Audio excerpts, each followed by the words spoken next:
अस्सलामुअलैकुम व्यूअर्स, कैसे हैं आप सब। उम्मीद करती हूँ खैरियत से होंगे। Welcome to my channel Inshra food recipe. आज की रेसिपी बहुत ही मज़ेदार सी है। आज हम बनाएंगे चने की दाल का हलवा, जो कि सर्दी के मौसम में बहुत ज़्यादा खाया जाता है और खाने के बाद हमेशा कुछ थोड़ा सा मीठा चाहिए होता है, तो ये परफेक्ट रहता है। तो बिना टाइम वेस्ट किए चलते हैं अपनी रेसिपी की जानिब। तो यहाँ हमने लिए है चने की दाल 250 ग्राम, जो मैंने आधे घंटे पहले धोकर अच्छी तरह से भिगो दी थी। आधा कप लिया हमने यहाँ चीनी, तकरीबन 125 ग्राम। 1 गिलास मैंने दूध लिया है। 125 ग्राम ही मैंने घी लिया है। और ड्राई फ्रूट आप अपने हिसाब से जो आपको पसंद हो वो आप इसमें डालिए। दूध यहाँ हम इसलिए इस्तेमाल करें क्योंकि इससे बहुत ही ज़्यादा अच्छा टेस्ट आएगा। चलिए पकाना स्टार्ट करते हैं। चने की दाल को मैंने एक दफ़ा और अच्छे से धो लिया है और इसको मैंने पतीली में डाल दिया सारा। इसके साथ ही हम 1 गिलास दूध और 3 गिलास पानी के शामिल कर देंगे और इसको ढककर स्लो आंच पे इतनी देर पकाएंगे कि दाल अच्छे से गल जाए। दाल को हमने बिल्कुल अच्छे से गलाना है ताकि ये आराम से मैश हो जाए। तकरीबन 45 मिनट हो चुके हैं। दाल हमारी बहुत अच्छे से गल गई है। अब इसको हम ना सिल पे पीसेंगे ना जूसर में, इसे हम हाथ से मैश करेंगे। दाल को मैंने चम्मच की मदद से अच्छे से पीस लिया है। आप चाहे तो दूसरा चम्मच भी यूज़ कर सकते हैं। दाल हमारी इतनी गल गई थी कि आराम से चम्मच से मैश हो गई है। तो अब हम इसको भूनेंगे और अच्छी तरह से इतना भूनेंगे कि ताकि ये खुश्क होना शुरू हो जाए।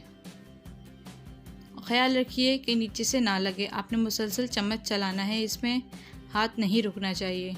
अगर हाथ रोकेंगे तो नीचे से लग जाएगा और टेस्ट हमारा ख़राब हो जाएगा। आप इसे जितना अच्छे से भूनेंगे इसका इतना ही अच्छा टेस्ट आएगा। हलवा हमारा खुश्क होना शुरू हो गया है। अब इसमें हम घी ऐड करेंगे और दोबारा से भूनना स्टार्ट कर देंगे। आप इसको जितना अच्छा भूनेंगे उतना ही अच्छा इसका टेस्ट आएगा। मैं आपसे ये बार बार कह रही हूँ कि इसको हमने बहुत अच्छे से भूनना है। घी डालने से ये थोड़ा सा पतला हो गया है। अब इसमें चीनी ऐड करेंगे हम और फिर दोबारा से इसको भूनेंगे। ये और पतला हो जाएगा। आपने इसको बहुत अच्छे से भूनना है। हलवा हमारा भूनना शुरू हो गया है। दोबारा से इसको हम बहुत अच्छे से भूनेंगे। साइडों से उतार कर नीचे से चम्मच अच्छे से चलाइएगा ताकि नीचे से ना लगे। अब इसमें हम थोड़ा सा इलायची पाउडर डालेंगे। सॉरी, मैं आपको बताना भूल गई थी इंग्रेडिएंट्स में। इससे बहुत ही अच्छी खुशबू आएगी हलवे में और टेस्ट भी अच्छा होगा। तो इसको अच्छे से मिक्स कर लीजिए और चम्मच हिलाते रहिए ताकि नीचे से ना लगे। अब हम इसमें थोड़े से ड्राई फ्रूट डालेंगे। थोड़े से मैंने बचा लिए गार्निश के लिए। इसको मिक्स कर देंगे अच्छे से।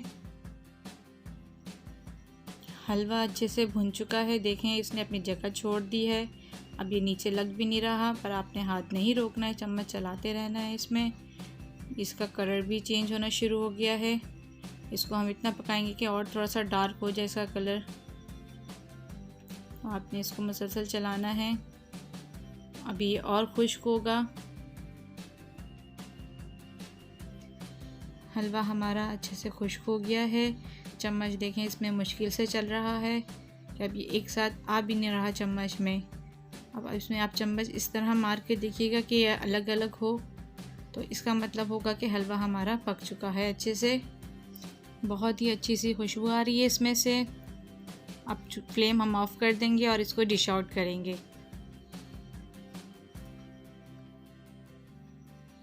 तो कैसी लगी आज की रेसिपी आपको, हमें ज़रूर कमेंट करके बताइएगा। मज़ीद अच्छी वीडियोस देखने के लिए हमारे चैनल को सब्सक्राइब करना मत भूलिएगा। बेल आइकन भी प्रेस कीजिएगा ताकि हमारे आने वाली वीडियोस आपके नोटिफिकेशन बार में आती रहे।